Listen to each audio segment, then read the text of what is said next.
Poderia mostrar um exemplo de lucro financeiro e lucro econômico? Então esta é a atividade sugerida no final do capítulo sobre demonstração do resultado de exercício do livro do professor José Carlos Marião. Este livro aqui, ó, Contabilidade Básica, um excelente livro, já li algumas vezes e super recomendo. Tem link aí na descrição. E vamos lá então. No final desse capítulo existem uma seção de perguntas e respostas. A primeira pergunta foi a seguinte: qual a diferença entre demonstração do resultado do exercício e a demonstração dos fluxos de caixa? Já respondi nos vídeos passados. E aí naquela resposta tinha um tópico que dizia assim, ó, outros enfoques do tratamento para DRE e DFC. E nós vimos que DFC é tratada como um fluxo financeiro, por conta da movimentação do dinheiro no disponível, caixa e banco, enquanto que DRE é um fluxo econômico, rigorosamente, né, por conta do fluxo contábil. Entretanto, podemos chamar também de fluxo econômico. Por que econômico? Porque nesse caso ele afeta o patrimônio em determinado momento e não afeta o caixa simultaneamente, por isso que é econômico em determinado momento. Na verdade, dá para a gente entender aqui a relação entre regime de competência e regime de caixa, né? Regime de caixa é DFC e regime de competência é DRE. Tá, mas vamos para o assunto do vídeo de hoje, porque este vídeo vai ter que ser longo, porque tem um monte de texto aqui e eu vou tentar entender, porque na verdade eu não li essa atividade, vou ler agora aqui no vídeo, né? Então, poderia mostrar um exemplo de lucro financeiro e lucro econômico? Então, primeiro aquela ideia de que existe o que é fluxo econômico e o que é fluxo financeiro. O fluxo econômico tem a relação com a movimentação do dinheiro no disponível, e o fluxo econômico tem relação com a movimentação do patrimônio em si, sem movimentar o caixa, ou que não afeta o caixa simultaneamente. Então, a seguir apresentamos um exemplo que diferencia o lucro financeiro do lucro econômico num caso prático. Vamos lá. Em 1999, fui fazer um cruzeiro por um navio reformado chamado Rebrante. Esse navio, considerado por muito tempo o maior do mundo, foi construído em 1950, sendo aposentado em 1995. Uma companhia marítima comprou e reformou o navio por 100 milhões. Então, uma companhia marítima comprou esse navio que foi fabricado lá em 1950 e aposentado em 95. Só que a companhia marítima comprou e reformou o navio por 100 milhões, com uma autorização de uso por 10 anos. Então, ela pode utilizar por mais 10 anos. Sendo que, ou seja, 100 milhões, 10 milhões por ano, sendo que, ao concluir esse período, o navio deveria ir para o cemitério de navios, já que as normas internacionais impediam a sua continuidade. Então, ele tinha sido aposentado em 95, produzido em 50, e voltou à atividade por meio de uma reforma de 10 milhões que ele poderia ser utilizado por mais 10 anos, para depois ser utilizado completamente. De maneira simples, poderíamos dizer que o balanço patrimonial foi sintetizado da seguinte maneira. Então, o balanço patrimonial desta situação aqui. Então, o balanço patrimonial é o conjunto de bens, direitos e obrigações de uma empresa, de uma organização. Do lado esquerdo nós temos o ativo, do lado direito nós temos o passivo e o patrimônio líquido. Então, no lado do ativo, ou seja, as aplicações, né? Porque o passivo e o patrimônio líquido são as origens das aplicações. É dali que se origina a aplicação e o ativo é a aplicação em si. Então, nós temos ali no imobilizado um valor de 100 milhões, que é o navio imobilizado. Enquanto que lá no passivo, principalmente especificamente no patrimônio líquido, existe um capital social, ou seja, o capital próprio. E o grupo de investidores, nesse caso, dispôs de 100 milhões. Então, esses 100 milhões, ali no capital social, a origem de recursos está ali no capital de terceiro, dos sócios, e agora a aplicação foi feita lá no imobilizado, ou seja, no navio, 100 milhões. Tendo acesso à demonstração dos fluxos de caixa do primeiro ano do navio, também de forma sintética, constatou-se o seguinte: a DFC, o que é a DFC? É aquela demonstração que evidencia todas as movimentações nas disponibilidades da empresa, ou seja, no caixa e no banco. É o regime de caixa.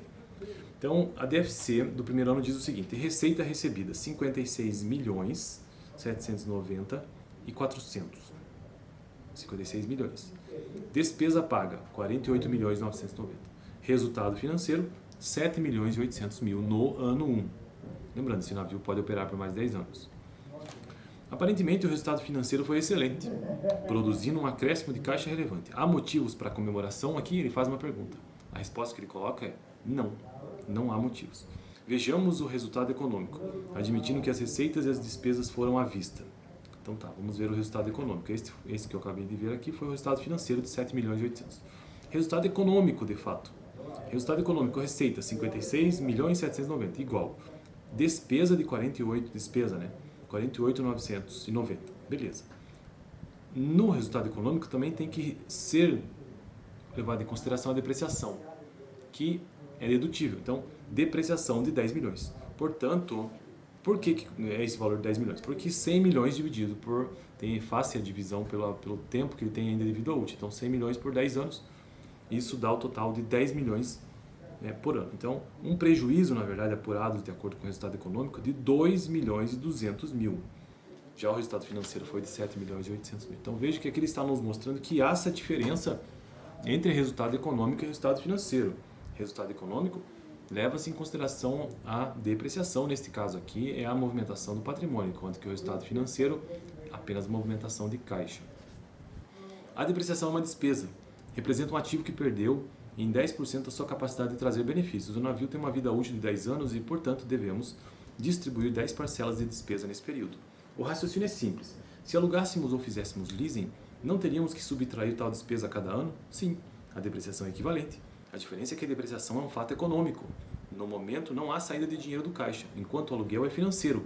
Há saída de dinheiro do caixa.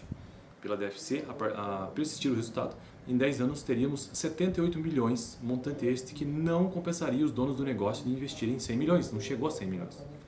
Assim, se mantém-se naquela tendência. Assim, o negócio está tendo prejuízo, como mostra a DRE fluxo econômico de fato. Assim, a decisão correta deveria ser tomada com a DRE. Então, veja bem, ele está nos orientando que a decisão correta deve ser percebida com a DRE, ou levada em conta pela DRE. Assim, para assistir o resultado, teríamos Assim, a decisão correta deverá ser tomada com a DRE. Para apenas empatar o investimento, o lucro econômico teria que ser zero. Então, apenas para empatar, o lucro econômico teria que ser zero e o fluxo de caixa em 10 milhões anuais, pelo menos, para empatar, para ficar no 0 a 0. Para isso, teria que se aumentar a receita e ou reduzir as despesas. Mesmo gerando recursos para igualar o investimento, economicamente o negócio seria péssimo para os investidores. Para o negócio ser viável, os investidores teriam que ter um retorno de capital que ultrapassasse uma rentabilidade mínima, que também chamamos de custo de oportunidade, aquele que eles teriam que se investissem no mercado, poupança ou bancos. Custo de oportunidade é um conceito lá da economia, né? Que é aquilo que você está deixando de ganhar enquanto você investe em algo. Por exemplo, nesse caso aqui são 100 milhões investidos no navio. Bom, esse valor aplicado num banco, quanto que ele renderia? Então, essa diferença que você está tendo, se pegar esse dinheiro e colocar num banco, quanto que você está tendo de retorno? Esse valor tem que ser compensado pelo negócio. Se no negócio não está cobrindo esse custo de oportunidade, então não compensa. Vamos admitir que em 10 anos, aplicando em poupança, os investidores tivessem 20% de juros garantidos. Conceito de custo de oportunidade, ou seja, 120 milhões acumulados no final daquele período. Dessa forma, a DFC teria que gerar anualmente um pouco mais de 12 milhões. Não aquele valor que vimos anteriormente.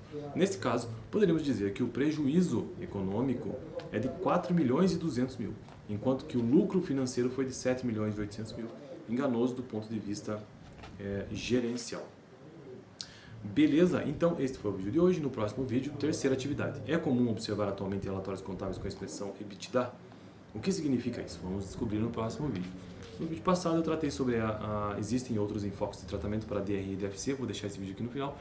Estou construindo uma playlist sobre contabilidade básica nesse canal, com base no livro do professor José Carlos Marião. Toda segunda-feira um vídeo aqui no canal sobre isto. Esta é uma das playlists de contabilidade por aqui. Valeu!